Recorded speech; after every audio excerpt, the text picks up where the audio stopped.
Hello, everyone, and welcome back to the Connected Yoga Teacher podcast. I am so grateful that we have this episode ready to share with all of you, especially if you are feeling stress of any kind today. And I also just want to share a quick something that I learned, which is nothing new.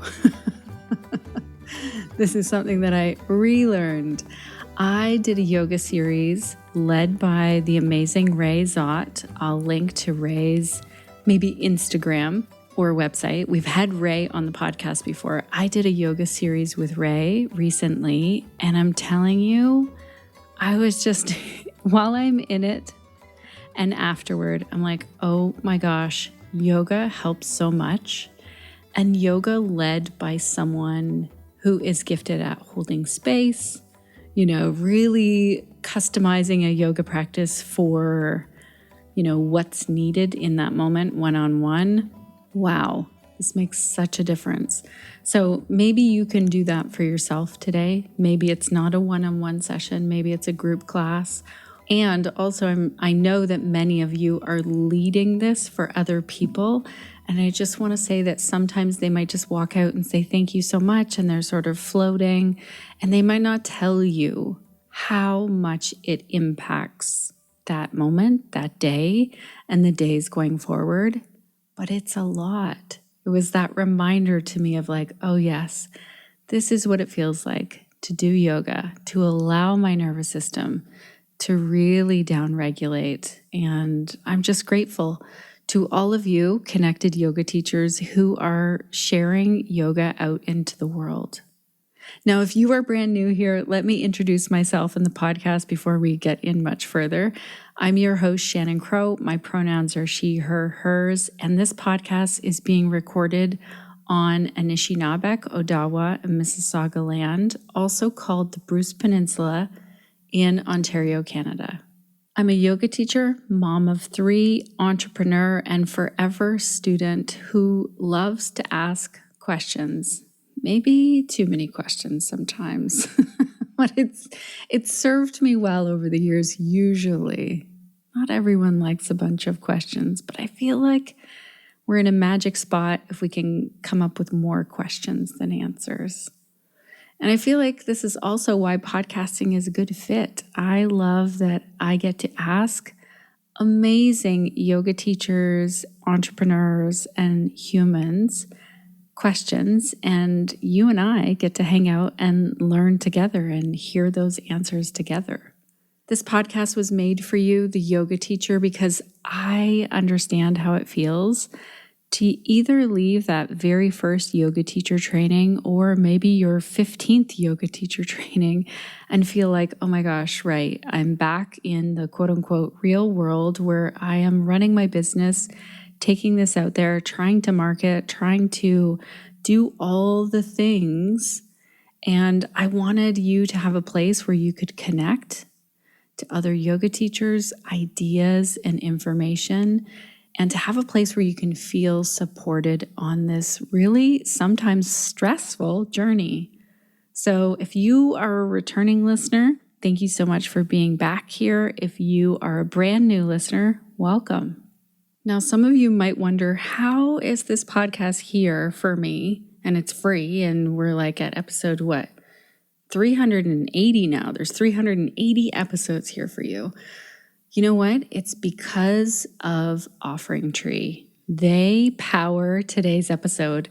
I already was using and loving this software in my own business because it automates so much. It makes my life easier, less stressful, from bookings, payments, Zoom links, reminders, and way more than that, websites, everything. And we have a special podcast listener discount code for you if you're like, I need that.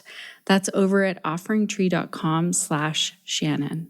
Today's episode is also brought to you by my 20-hour Yoga for Pelvic Health Training. This is an online training that I led live a while ago, so everything's there and ready for you. You can start today. It's all pre-recorded. You can do it at your own pace. And this is all of the information that I have learned as a pelvic health professional and yoga teacher combined into this training for yoga teachers or other pelvic health professionals that want to learn how yoga can be used to benefit pelvic health. So I started to see how yoga and pelvic health were really connected when I co-founded a 100-hour prenatal yoga teacher training. And then I saw some huge gaps in basic information in general yoga teacher trainings. One thing that I kept hearing over and over again is this idea that pelvic health only related to people who were pregnant or giving birth, and that cannot be further from the truth. We as humans all have a pelvis. Pelvic health is for all of us. It's very important. We all have a pelvic floor, not just the pregnant or postpartum person. And there's so much information that can be very empowering to us as yoga teachers, but also to our students. Once we know those basics, it can be life-changing for some people. Yoga has some huge benefits for pelvic health, and many of our students are dealing with pelvic health issues in silence. They're not telling anyone about those issues often, too often. And so if you are feeling like, you know what, that's a great training that I'd love to weave into my classes, or if you'd like to start to specialize more in pelvic health or lead workshops or trainings, then definitely check this out. To find it, go to theconnectedyogateacher.com, look under training, and it's the 20-hour Yoga for Pelvic Health course. And if you get there and you think, oh my gosh, I don't know if I have 20 hours to invest right now, or I'm not sure I can invest that much money, there's also a 3-hour training to get you started. If you're like, I want to get to know Shannon, see how she teaches, that's also listed there. So again, over at theconnectedyogateacher.com under training, and look for those 2 trainings. One is a 3-hour and one is a 20-hour. You decide. And now let's get into today's interview. So there is no denying that we all live incredibly stressful lives.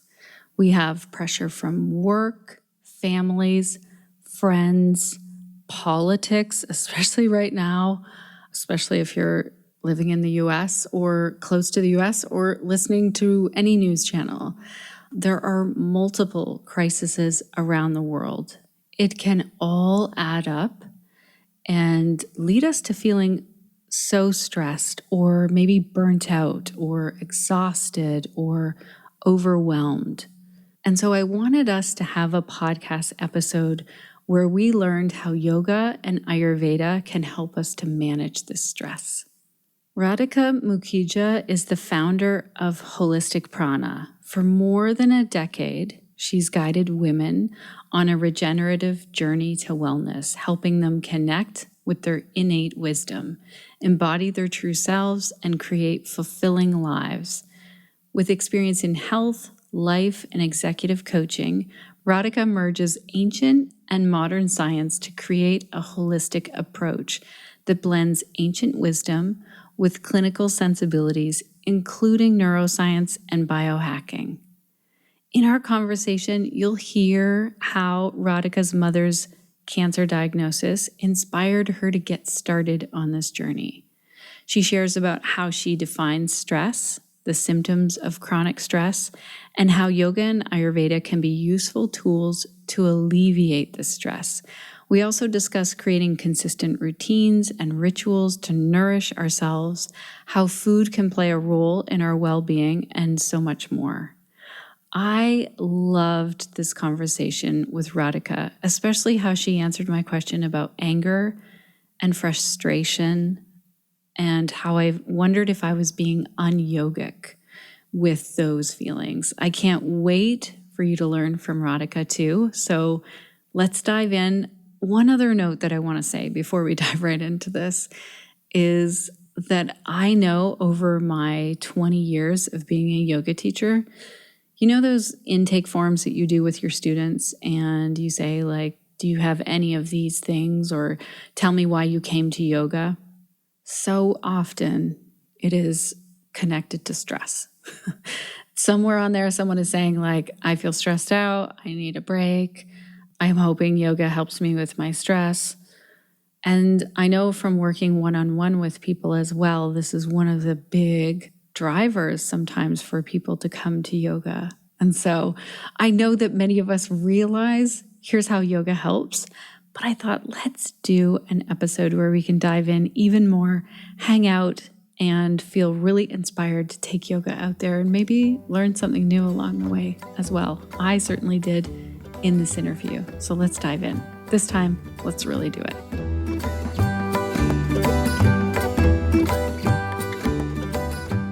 Welcome to the Connected Yoga Teacher podcast, Radhika. It's so great to have you here today. Thank you so much, Shannon. I'm so excited to have met with you and grateful to be here. Same. I feel like I'm not sure how I connected with you on Instagram, but I am just grateful that we did connect. Mm-hmm. Yes, for sure. Tell our listeners, what is the work that you do and who do you do it for? I love that question. So I think I would begin by saying that my work keeps evolving based on what's going on in the world. Having said that, I will say that the work that I do is specifically with women or those who identify as women. And I work with them to simply help them restore balance in their life and helping them reconnect to the deep wisdom that's within them. And so, what got you started in this work? What led you to it? So there is a little story because it happened very organically, and it all started with me getting a diagnosis of my mother, that she was diagnosed with cancer on her 60th birthday. And I went to the bookstore. She was in India, I was in Chicago. I went to the bookstore, got all the books that I could read up on how I would support her journey through the chemotherapy with like nutrition, alternative therapies, detoxification. And this just came to me like from the source, this wisdom that I need to do this. And I just became this voracious reader of all of this information and taking it all in. And then I went to India to be there for that period when she was undergoing her chemotherapy and just sort of juicing and supporting her physically, mentally, spiritually, just being with her through that process. Fast forward, she was in remission for a short period. And then again, she was back. She came to Chicago for her next round. My daughter was being born that time. So it was nice to have her there with me. And it was a nice connection of her granddaughter, me and my mom together during that period. Eventually, I lost her soon enough. And she and I had a very close relationship. So it was obviously a long period of grief and loss and recovery. And by then I had moved to Austin. I remember going to yoga twice a day to sort of recover from what was going on in my mind and my body, and crying, and just that whole process was that period was going through I was going through, and yoga really helped me through it mentally and emotionally.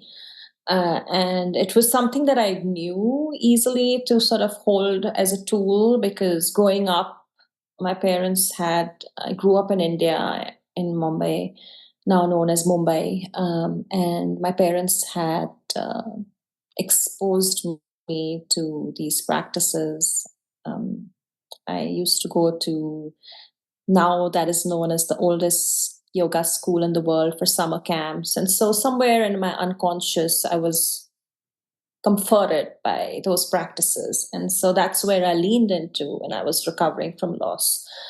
And then eventually, because it helped me so much, I decided to do my 200-hour yoga teacher training. And because I had also been exposed myself through that, supporting her through her recovery, I wanted to go back and study nutrition. And so I started doing that, and I studied nutrition and different coaching modalities. And then I realized that I want to create this as an offering. And so, to answer your question, that is how it happened. And before that, I was, doing work in corporate HR consulting. So it was not something that I had always dreamed of, but it's because of my mom's loss, I was led to this path. Thank you so much for sharing that's what led you here, and for just sharing that story with our listeners. It means a lot that yeah, and what a time of loss and grief that sounds like, as well as, being a new mom. Am I correct? This was your first baby, or Mm-hmm. yeah, Yeah. like a lot of transition. So we're going to dive in and talk about stress. I feel like I'm going to take a guess that it Mm. sounds like so many different, positive stress of being a new parent, and grief stress. Like there's so many ways that stress shows up. Well, maybe this is a good question to start. Like, how do you define stress, or how do you talk to people about stress when they come and tell you, like, oh my gosh, I need to deal with this stress. This is why I am looking to yoga or Ayurveda. Mm-hmm. Yeah, so I like to use Ayurveda as a lens to describe the way we are living, how it's affecting us, not just at an individual level, but at the level which is at the collective. And one of the ways that when I work with individuals, I use a combination of tools. So Ayurveda is one of the tools that I use, and I like to combine it with the science of what's really happening at the cellular level, and also give them that explanation. Because if you nobody wants to be told what to do, especially if they're stressed. That might be a trigger for them, or that's not really what they want to hear. So I just have these tools in my back pocket, based on who I'm speaking to and who perhaps is listening to this. If you're of an intuitive consciousness, you just want Radhika to share um, anything, and if you like the way I'm speaking or my energy, you'll just take it all in. But if someone is of the intellectual consciousness, they want to know the science. And so that's why I decided to combine these modalities. And I like to say it's like a combination of ancient wisdom from Ayurveda and yoga philosophy, and then neuroscience and coaching psychology. But to answer your question, like, how do I define stress when I'm sharing stress definition or trying to tell someone? I always say there's good stress and bad stress, right? Like, we all know about that. And we need a little bit of that good stress to help us really do our karma and our dharma in the world, and really live up to our deeper purpose.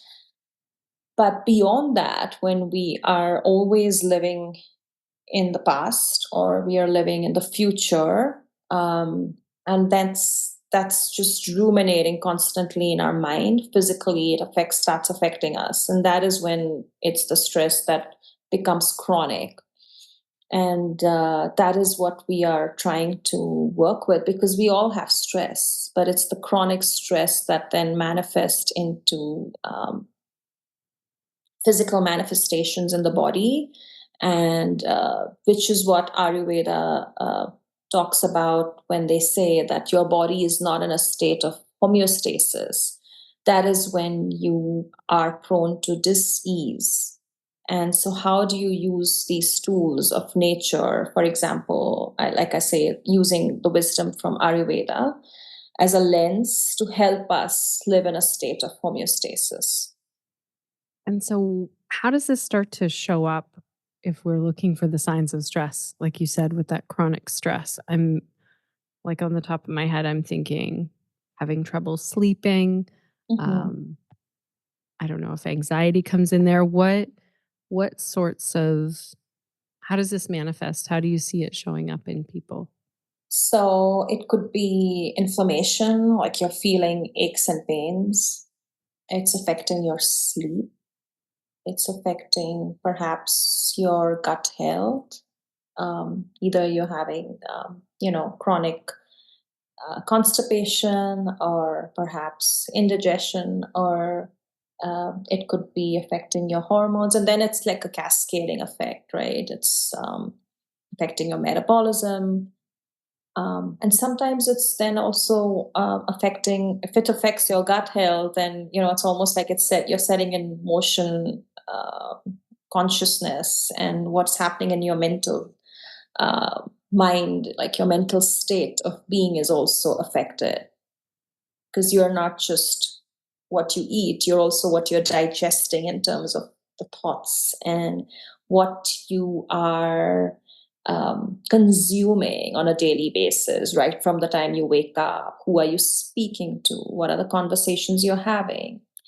And so, if you're living in that constant fight or flight, and you have a deeper purpose, you will see there is a misalignment there. And you'll keep repeating those actions, and you will be like, why am I not achieving my deeper purpose? Because you're coming to it from a place of fight or flight. And that is why you're perhaps living in that space where it's just taking you more and more time to get there. So, more than ever now, we need to be living in a place of how can we calm our nervous system first? How can we live in a place of coherence from a place of presence? And that is also when we sort of shut the noise and go inward. And as esoteric it sounds, but that is really where, when we close our eyes, or like in yoga, we talk about pratyahara, how do we just, shut the noise of what people are telling us to do or what the books are asking us to do? And how do we really get in tune with our inner wisdom? And so, what's coming to mind right now is you know, you and I, and everyone listening globally, we are still in, or we're still very much feeling the effects of like going through a pandemic. Hmm. Uh, there's been a lot of very needed social justice movements. A Hmm. lot of some people say like a lot of division right now. People taking sides. People are feeling that on top of like all of the stresses that we deal with in life, whether that's an unexpected thing or just the day to day trying to get through life.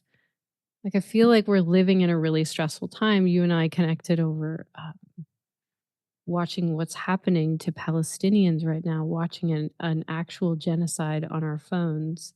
Hmm. What are your thoughts on, this is something I struggle with myself, and I know I talk to others, like when we are speaking up for social justice or when we're holding space as yoga teachers, and we're listening and and really taking in how our students are doing. How do we sort of balance all of this? Hmm. I love that inquiry and question. How do we balance all of this? I feel, again, now more than ever, we need to begin with ourselves and what we can control. And even if we have to do activism or share the message that we are feeling with the world, whether it's in our professional or personal spaces, it has to come from a place where we, our body, not just our body, but our mind, our manas, is in a state of balance and homeostasis. And that is why I love using the wisdom of Ayurveda, because just going back to the definition of Ayurveda, which is Ayu is life and Veda is the science. So the science of life. It's not just the physical body, right? It's your sharir, your physical body, your senses or indriyas, the mind, the sattva state of being, and your atma, the soul. How do you balance all of these so you show up in a way that's not just you being in a state of homeostasis, but then you're, without you realizing, you're spreading that energetically to people whom you touch upon in your interaction. And then in that sense, you're healing the collective. And that is why it's important to begin with yourself. What are you doing from the time you wake up in the morning? What are you eating? What are you drinking? Time to stay silent and do nothing, and to really be in that state of inquiry that what is it that you need. Because if we are, like you and me, striving to create more bliss, more compassion, more liberation to reach that goal, we will be caught in a state of suffering if we are not able to begin with ourselves. And so to begin with ourselves is really, that's where the stream of action begins, when we are especially striving to eradicate suffering. And it involves us going beyond just being in that state of anger and fear and desire, because that's going to keep our emotions and mind out of balance and agitated. And then eventually we'll burn out. I mean, I felt like that a few months ago. And so I had to come back to the practices and the rituals, which are easier to access when you've been doing them for a longer period of time. When you do those on a regular period basis, like when things are fine, right? Before COVID or before all these genocides, right now there's a storm of everything, climate issues, genocides all over the world, and meeting people and interacting with people that are not at the same energetic frequency. They're not aligned with you in the values that you are aligned with. They don't believe in nonviolence. They don't have those ethical values of truthfulness and sattvic values. So, how do you sort of take care of yourself, nurture yourself? And when things are, what I was trying to say is that when things go out of balance, then it's even more challenging to begin them. So it's easier to have a consistent practice for yourself, whatever that helps you come to a place of restoration and peace. What are some of the practices that you have been turning to lately, or maybe that you're sharing with people that you're working with? Sure. So some of the, most shared practices in our world are, eating. We're beginning with eating. What are we eating, right? Are we eating sattvic foods? Are we eating foods that are alive, which in Ayurveda they say like they have prana? Or are we eating foods that are devoid of prana? Like, are you eating foods that don't have a shelf life? Or are you eating foods that have a shelf life?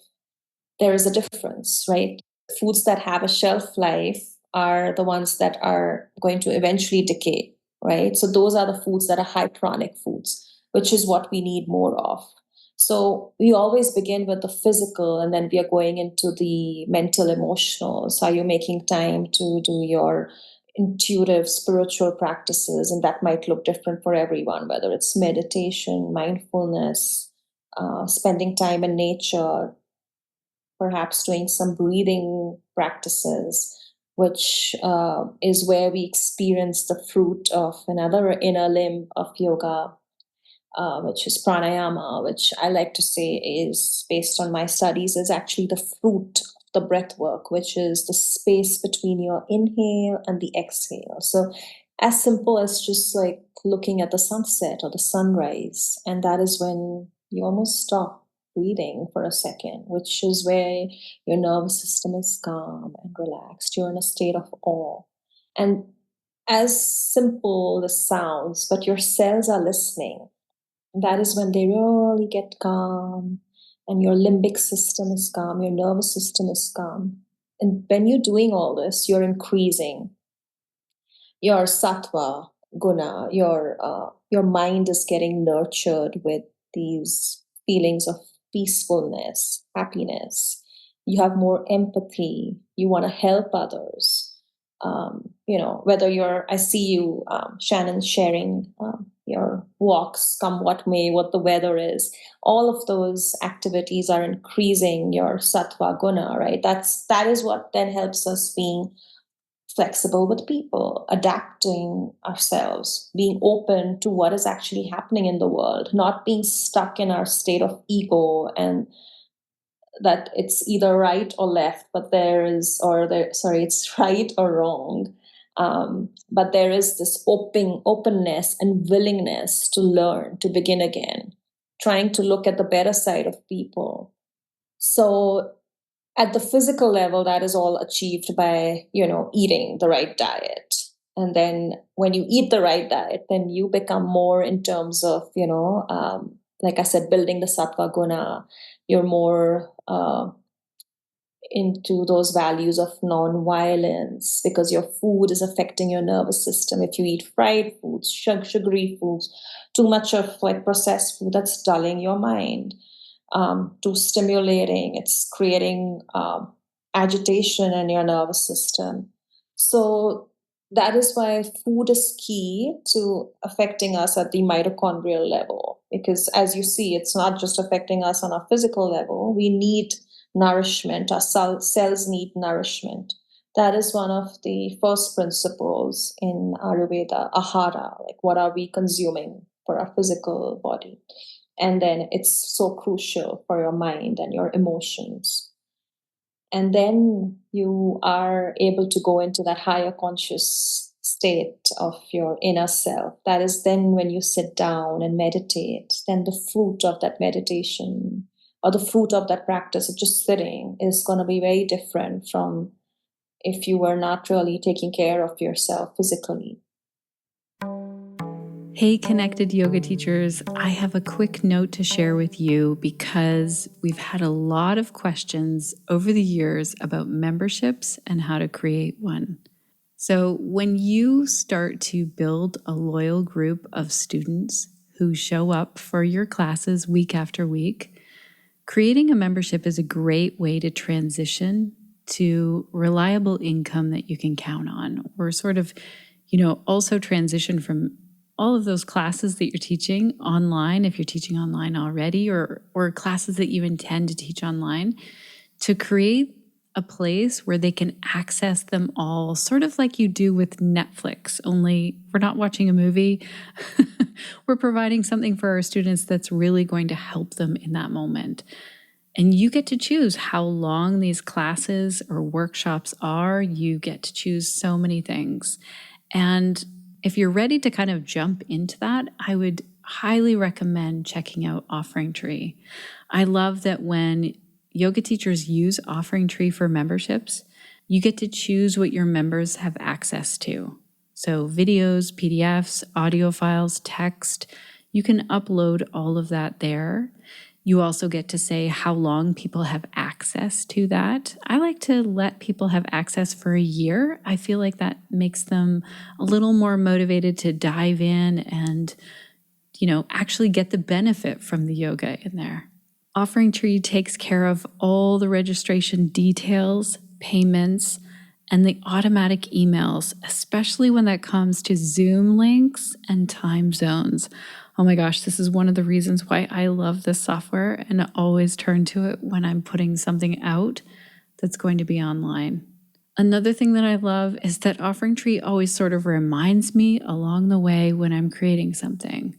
Like, do I want all of my members to sign a waiver form, or do I want to set up extra reminder emails or texts? Oh my gosh, I love that feature so much.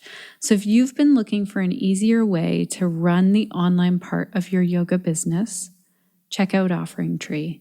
It's an easy, all-in-one tool to host your website, schedule classes and private lessons, and also run memberships. And we have a special podcast listener discount code for you over at OfferingTree.com/Shannon. That's OfferingTree.com/Shannon. Okay, let's get back into our conversation today about how we can help ourselves and our students to manage stress. Now, I have a question now about going inward Mhm. because I know the importance of that for myself. I felt the difference. Like if I just keep staying busy and, fill my time and um, when there's a space of time, like fill it somehow with a Mhm. call from a friend or whatever, like even things that feel positive. I know the difference of when I sit with myself, sit with sometimes the tough emotions or sit and listen. But I'm wondering how we know if we are like, what if I said to you, okay, it's all too stressful. I think I'm just going to unplug from everything. That's a common thing that we say. Maybe unplug from social media or um, maybe making a choice to like, I don't want to talk about anything that's stressful. How do we know when we're doing it in a way where we're ignoring what's happening in the world versus this is the self care I need to be able to be effective out in the world? Yeah, that's a good point. Again, if you're just ignoring and if you're doing it from that perspective, it's again going down to you sitting with yourself and asking yourself, what are my values? What's important to me? And yes, collective liberation and freedom for all. What's going on in terms of the genocide? That is wrong, and I don't want that to happen. That is important to me. And then you will take actions that are in alignment with that. And again, I said, if you want to do something about it, you have to begin with taking care of yourself. But if you're ignoring to just shut down, that I just want to be bypassing this, I want to be coming across to the external world in a certain way, and this is affecting my sleep, and I want to look a certain way physically. And so then that's a very different way of being. And so you will know, I guess every individual knows which path they want to be. And just because you're not listening to the news or you stop taking in information, but your values are aligned with what I just said, which is collective liberation, then you will do the work for yourself. And somewhere or the other, when you're interacting with people, you will have that in your language, the way you're communicating, the way you show up, that you are standing for your values, or you are, you know, in your practices when you're going inward, when you have to send love and prayers, who are you sending out to? Is it more individualistic or is it to the collective? So from that perspective, I guess it's very individual. And of course, if we want to be aligned with that sattva guna, where we want to send peace, not just for ourselves, it's not love and light, it's because we want it for everyone. And that begins with us. And how do we get into that frame of mind where we are trying to live stress free, not just for ourselves, but for the whole world? And that is what even the wisdom of Ayurveda tells us, that we are not working, the science of life is not just for our physical, mental, spiritual state, but it is so that we are able to give back to the world, so that we are able to live in a world where everyone has the freedom that we have. Oh my gosh, that's beautiful. Thank you. What about when, okay, this is a personal question now. I mean, I hear from other Sure. yoga teachers as well, Mm-hmm. so I know I'm not alone in this feeling, but there are times when I feel like immense disappointment or anger or sadness right now in the time that we're living in, where I'm definitely in for really speaking up for Palestinians or anyone who's being oppressed. Mm-hmm. And there are times when I feel like, why isn't everyone like, this bubbling up of like, if we all did this as a collective, it would be so much faster. Like, why do I have to like all of these quote unquote negative feelings? And I've been feeling like it's okay to feel these things still. I mean, that Mm-hmm. and my therapist is helping me with that. Mm-hmm. But part of me thinks, am I not doing what I should be doing as a yoga practitioner because I'm feeling this way?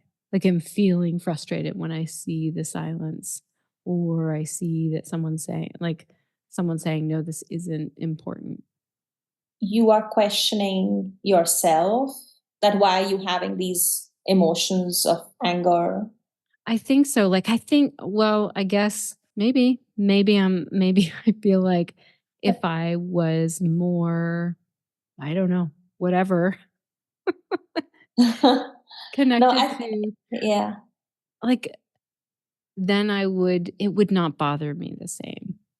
Then you would not be who you are, right? Because when we are trying to talk about wellness and stress and yoga, again, I will keep saying that it's not for ourselves, it's for everyone. And when you and I have those values that, uh, why is the other person across the street not feeling the same emotion that I'm feeling?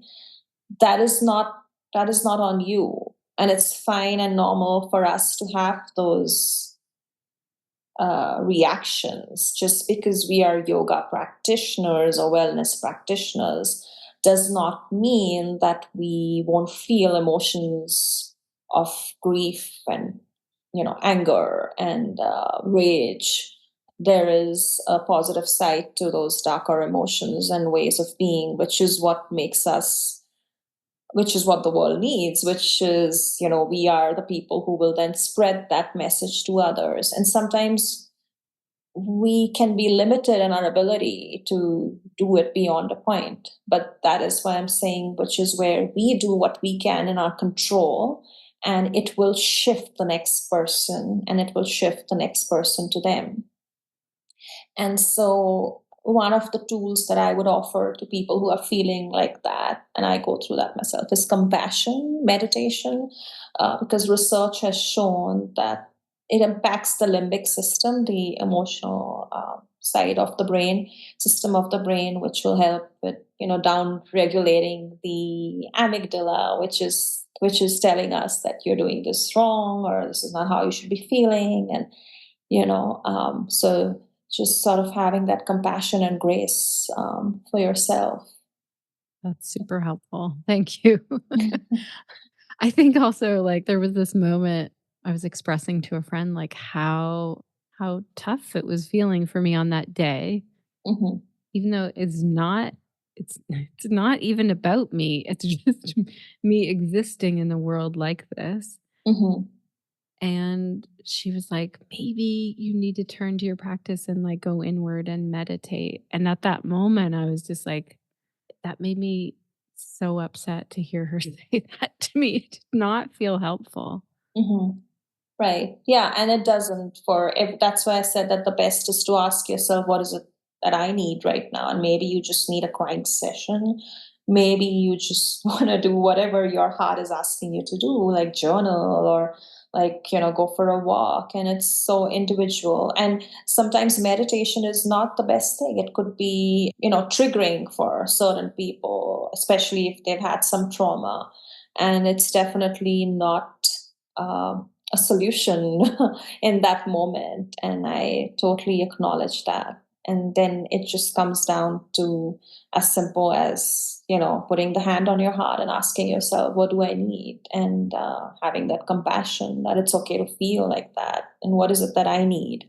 Okay, maybe I need to be even more vocal if that makes me feel better, or maybe be in spaces like you shared. There are spaces of people having conversations of the same kind, and having some group action plans. So everyone knows what they need to do in circumstances like that, and sometimes not hearing it from another person might be the best way to sort of force yourself to ask yourself, what is it that I need right now? That's really interesting. I mean, I literally sat here and wrote it down when you said it. No one likes to be told what to do. And now I get it, like through this, you saying, like, let's check in and see. And it's different in every moment. I mean, sometimes, yes, I would love a guided meditation or a meditation practice on my own. It was sort of this idea of like, why don't you turn the news off and stop watching this and then go meditate? And I know that my friend was wanting for me to have more Mm-hmm. peace. That's what Right. she wanted. That was her. She's Mm-hmm. trying to be helpful. Yeah, Yeah, I would just ask you, if I was that friend, or you're asking me right now, I would say that, what is it that you want to do? right. Or what is it that you need? Yeah. Yeah, those are really good questions. Is this what you do then when you're working with individuals? Are you always asking them to do this check-in then? Yeah, a lot of powerful questioning. And that is where we begin first. Like when people come to me and they say, I want to lose weight, or I want to have a better relationship with XYZ. And then I'm like, okay, just put your hand on your heart and perhaps close your eyes, or perhaps have a soft gaze in front of you.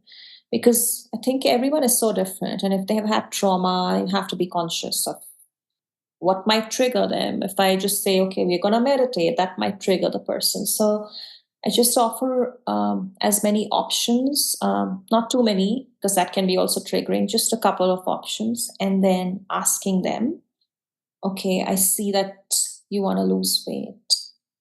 However, let's go a little bit deeper. And if you're willing to share with me now, what is it that you really want? And then I'll go a little deeper and I'll say, what is it that you really, really want? And then the answer is very different. It could be like, I want to show up a certain way to my daughter, or I want to be getting that board level position next year. And it's so different from when they were giving that statement from their head, because what we've done is we've gone to the gut, the hara, and the heart, the three brains, not just your head, and shared what is it that they really want. Because a lot of us are living in the head, and it's coming from a place of, conditioning. It's coming from a place of patriarchy, not really what we want for ourselves, but what the world has told us we want for ourselves. And so how then do you slowly introduce new things to people knowing that, people need to check in with what they need. Also, people don't like to be told what to do. How do we then, let's say we know, okay, I'm working with someone who's having trouble sleeping, and if they would maybe go to bed a little bit earlier in the day, or we might have an idea of like what would be helpful for them. Hmm. How do you introduce things when when it's really like they have to check in? Yeah, there was a period in my life that I was introduced to this concept of biohacking, which was about all these, quick, efficient ways of incorporating, like, let's wear a blue blocking glass, let's use red light, let's do a cold bath, let's do all of this. And then I realized that a lot of this is actually coming from, again, our ancient wisdom, which is timeless, is coming from Ayurveda, because Ayurveda tells us that what is good for Shannon might not be good for me. It's a lot about bio individuality, but biohacking is more like a masculine sort of getting to that solution just without thinking, and then it's not sustainable, or it might have contraindications. But when you ask me the question, like, how do I tell them without telling them, I will just talk about the science about, this is your goal, you want to sleep more, you want to have a deeper sleep or better sleep quality, you want to wake up feeling that you're feeling great, ready to take on the day. So I just explain to them that the science of what is happening to your cortisol, what is happening to your hormones, what is happening to your brain, your gut, when you're not getting enough sleep, right? And then I will perhaps also explain some of these principles in Ayurveda, if they're willing, which is um, how you can relate almost everything, not just in our physical, but also everything that's happening around us environmentally. So there are two principles in Ayurveda. One is, there are many actually, but for the context of your question, one is like increases like. So let's say someone has a goal of, you know, uh, sleeping better. And if you're going to sleep more, as per this principle, you're going to sleep well, you're going to get more of what you want, which is like you feel nourished and, you feel rejuvenated when you wake up.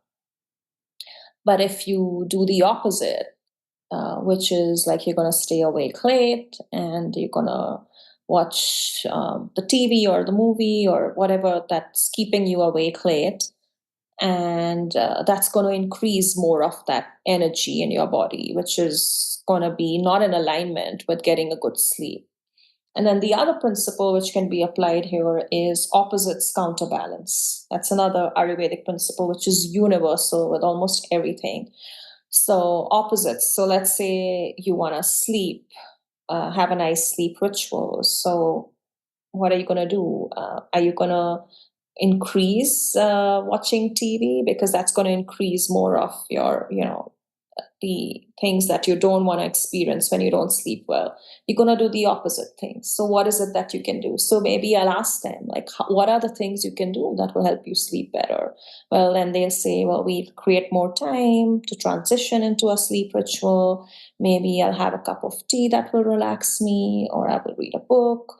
So it's like literally their sleep ritual is then coming from them. And then they'll be like, okay, what else can I do? What kind of tea should I have that will help support this? Or what is the supplement that I can take? Or do I need to eat a certain kind of food that might help me, digest my food better? And so I'll have a deeper sleep. So then, when you explain from that point of view, sometimes it clicks because they understand that they can control their biology, and then ultimately their lifestyle choices that they make will impact how they live and sleep. And really explaining the science is the interplay of all of this. Then I observed that they can not only adopt more healthy habits in their lifestyle, but they're able to sustain and then drive their life from that place. And then it almost becomes effortless. It's not even a chore.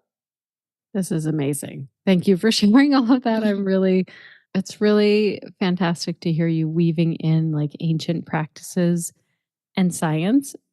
Mhm. I love that. I feel like that really goes together very well. Yeah, Um, I'm glad. Tell our yoga teachers how they can connect with you further. We'll put your Instagram, which is Holistic Prana. We'll put that in the show notes, but and your website is holisticprana.com. Mhm. What are you working on next? How can people learn more from you? Thank you for sharing that. So one of the things that I'm working on is a book which I'll talk about a little bit. But the other thing that I have in terms of an offering is a self-paced course based on the wisdom and principles of Ayurveda, which is how we can adopt to seasonal living practices. For example, right now we are in spring, and there are some themes that come with spring, which is there is more dryness and humidity and coolness, which can trigger our hormones, our digestion, our sleep, can cause us feeling a little more sluggish. Um, so how do we incorporate, what do we incorporate in terms of what are the things that we eat? What are the things that we counterbalance this with lightness and, the practices in our daily routine, right from uh, up regulating the immune system, regulating our stress hormones, all of that. So when they join the self-paced course, they have access to all the seasons, based on the seasons, they can use practices, recipes, nutrition, hormone practices, digestion, detox, and even breath work. And that can help them sort of, be in control of what you and I were talking about, and staying in control of their physical, mental, emotional, spiritual, and then eventually staying in a state of homeostasis. So that is on my website. It's called Practical Embodiment. And if you enroll in one season, you have access to all the seasons. And do you want me to share about my book? I sure do. I just want to say also that we have a couple of other episodes where we touched on the seasons and our listeners loved it. So I'll make sure to include those in the show notes.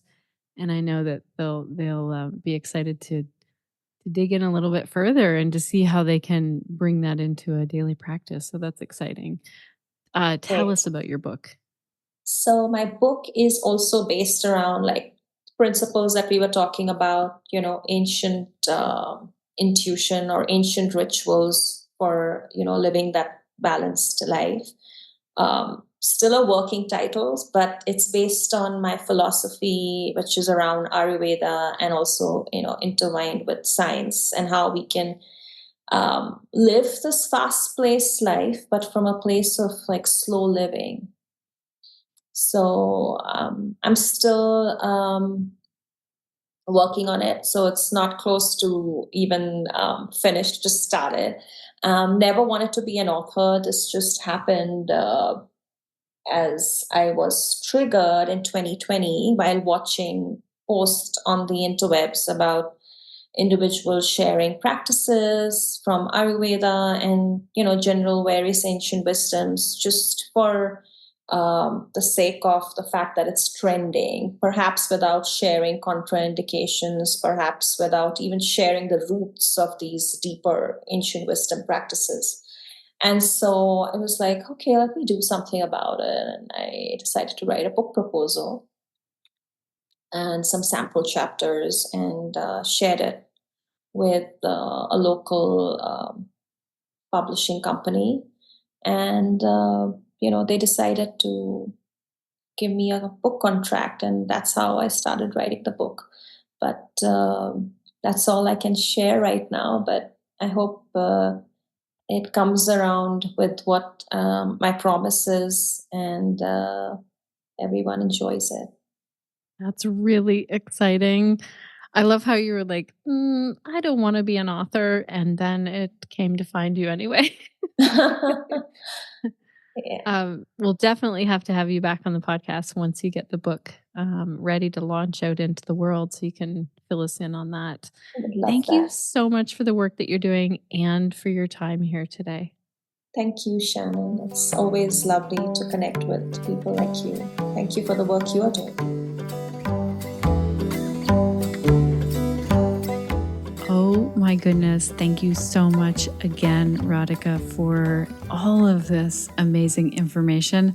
Also, I want to say, connected yoga teachers, make sure to connect with Radhika over on Instagram. Her handle over there is at Holistic Prana.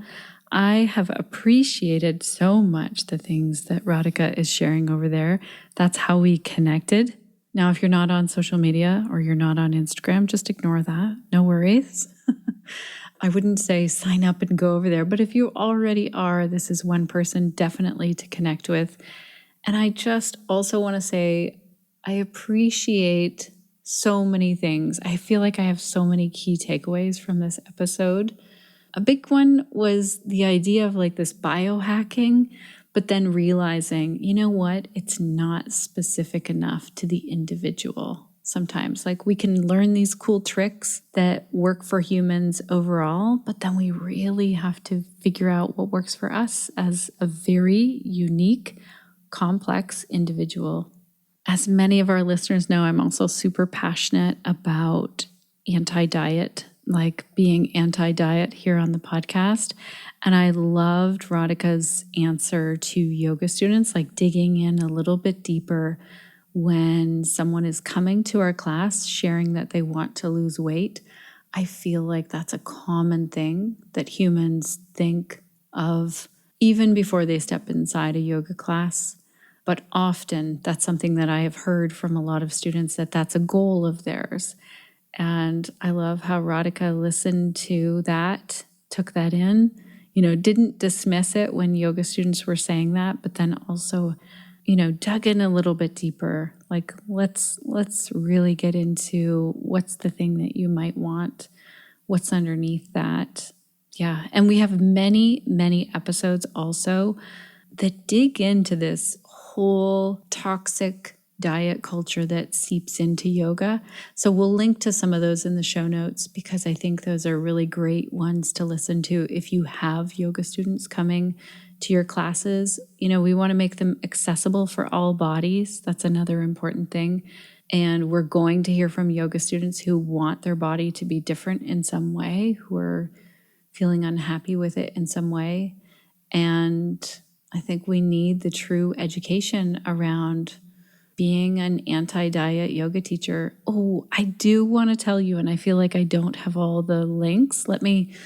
Well, first of all, we'll include the link in the show notes, but I know that Billy, who hasn't been on the podcast yet, I'm like, has Billy been on the podcast yet? I talk to Billy a lot, so I know we have an episode coming up, but I can't remember if we also have a previous one as well to link to. But Billy is doing an anti-diet workshop and does these often.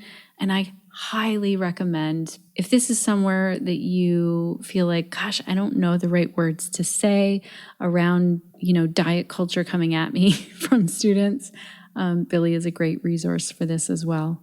How could I forget this? So I did look this up for you. Back in episode 369, Billy did an episode on their podcast talking about how struggling to write content is normal as an entrepreneur. I loved it. Started out as an email. That's right. This was an email that went out, and I said to Billy, oh my gosh, I wish this was a podcast that I could just listen to. It's so well done. Billy did an episode on their podcast, recorded it, and I asked for permission to share it on our podcast. That's why I couldn't quite remember.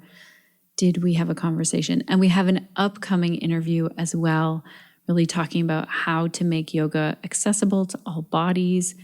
Billy is always passionate about talking about how we can make our classes more inclusive, more anti-diet. Okay, and then I went over to Billy's website, which is movewithbilly.com, looked up the workshop that is for yoga teachers that I knew I had seen on Instagram. It's happening on September 20th, 2024, but I'm sure it will happen again if you're like, oh no, I missed that. But if maybe you're listening to it before then, September 20th, 2024, it's online. There's a recording available. It's called Anti-Diet Teaching Movement Teacher Workshop. And I am excited about this. I'm excited to promote it, talk about it, because diet culture really is everywhere out in the world, and it seeps in like some weirdness into our yoga classes as well. And I've just been in too many yoga classes where someone's like coming at me with diet culture, and it feels terrible in the moment. It feels not good. And I'm sure I have said things as well as a newer yoga teacher. And I just know that we can learn and do better as yoga teachers. And this is one of those workshops that helps us to do that. So I'll make sure to link to that in the show notes as well. Okay, one other thing that I just went and checked on Connected Yoga Teachers is when Billy's episode is coming out on the podcast. And it's the next one. So it'll be episode 381. It'll be ready for you in a couple of weeks if you're listening to this when this one was released. All of the links are over on our website. If you are looking for a link, if you want to check out the show notes, we have clickable timestamps so you can jump around if there's a part that you wanted to go back and have a listen to. That's over at theconnectedyogateacher.com/380. Also, if you're not already in our Facebook group for yoga teachers, you can join right from our homepage, theconnectedyogateacher.com. There's a button there to join. It's a global group of yoga teachers. I love to see the discussion, the help in there for yoga teachers. If you're looking for an answer right away to a question, that's the place to put it. Oh my gosh, it's a wealth of information. It's also really cool that you can search back like over the last, how many years? 7 years or more? 8 years of questions and answers from really supportive yoga teachers. Speaking of support, if you are finding value in our podcast, we would love to hear from you. There's a way to leave us a voice message on the website. Not many people do that, but I'm telling you, that is one of my favorite things ever, is when we hear from listeners. And also, we love it when you share the podcast or leave us a review. And you can do that over on our website as well. If you want to leave a review, you can do it through iTunes or wherever you are listening to your podcast. And then there's a leave a review button on each and every show. So you can tell us how this episode was, your questions, your ideas, how the podcast has helped you, how you would improve the podcast if you could. We love to hear from you. Speaking of hearing from listeners, connected yoga teachers, I got the kindest message on Instagram. It was a direct message, and I love voice messages on there. If you want to find me and connect on Instagram, it's at The Connected Yoga Teacher. Thank you so much for allowing me to share this here on the podcast, Johanna. It means so much. And also, thank you so much for your words. Hi, Shannon. Okay, you're going to get several incoming messages from me. First off, congratulations on pelvic health professionals being successfully taken over by somebody else. I am just really happy for the way that you've chosen you in this new journey, that you're choosing to explore a new passion, a new love for yourself. And I think that that is just so beautiful, and it's inspiring for so many of us. I'm going to speak on behalf of others because I feel like I can't be the only one inspired by how you just laid everything out and gave it to the universe, essentially. And you held no attachments. It was very beautiful. It was very yogi-like. I think it's a parigraha, non-attachment, which I think about as the way that you allowed everything to unfold in a very surrendering type of beautiful way. And I had no doubt that there were many people that were going to want to take that over. So I'm really excited and happy for you, excited for this new journey for you. And then from that, I've been listening, catching up on all the different podcasts. So I just wanted to tell you how much I loved and appreciated some of them. The Why Marketing is Different with Tristan Katz and Brooke Monaghan. That was awesome. I loved it. I felt inspired. I got a lot of really cool tips, things that I can apply to myself. I mean, I'm slowly building my business, and truthfully, this last year has definitely shifted where my mind and my energy was going with my learning and my calling for this advocate, pro-Palestinian, anti-genocide, everything. I also wanted to touch upon the collective care episode with Muna Shakur. I actually listened to that one twice. That one was very moving. She has a very beautiful story as to where she started and then where she is right now in her life and her career. And I send her so much love, and I'm just very inspired by all the people that have chosen to put a lot of their career and their livelihood on pause for the sake of humanity. And I know this is directly her own family, and that's just even more inspiring that she's so willing to be vulnerable and strong at the same time. It's the balance that we need in this life to show up fully for ourselves and humanity. So love that episode. That one was a very special one. Thank you for doing that. Thank you for the work that you do. One more review coming up right now. Okay, last one. Mary Flaherty, Cultivating Contentment. Santosha. Oh my gosh, this episode was so moving. I don't know, I found myself crying so many times. I'm thinking about it now and I'm getting emotional. This woman, this human being, she is just incredibly inspiring. Her light, her joy, her contentment, the way that she exudes it. Her stories about her mother. Gosh, I wish I had had a mother like her. What a beautiful gift to her and to those of us that get to hear about her through her. Yeah, very touching, very inspiring. Really set me back on track with my gratitude and my awareness of being in that state of mind so that I can have my cup so full that I'm available for everybody else that needs it. Thank you so much, Shannon. Love you. Oh my goodness. It was overwhelming in the most beautiful way to listen to this message. Thank you again, Johanna, for reaching out and leaving this really detailed breakdown of what you've been listening to on the podcast, how it's landing. And thank you for your words and for the work that you're doing and our connection on Instagram. It really means a lot. So Connected Yoga Teachers, if you want to leave a message for me, you can do that through our website or in a voicemail on Instagram. I mean, I also get emails and texts, but gosh, it's nice to hear people's voices. We can get so much more from someone's voice. Thank you for listening to my voice all the way to the end of this episode, Connected Yoga Teachers. If you want to get together in person, we have some cool things happening over at Pelvic Health Professionals. So as Johanna said, that is my membership that I am passing the torch over to the new owner, Nancy, who our members are meeting in calls. I will be in doing a guest expert call in September with Pelvic Health Professionals. So if you want to check that out, go over to pelvichealthprofessionals.com. And then I was thinking, what are some other things that we can do to hang out together? And so that's just brewing in the back of my mind right now of how we as connected yoga teachers can hang out in person going forward, online or in real life. I'm always up for ideas. I want to close out today by saying a huge thank you to our amazing team over here, Sinead, Crunch, and Suzanne. And I want to tell you, connected yoga teachers, if you are looking for someone to do audio or video work, Suzanne, who is our audio engineer for the podcast, has an opening.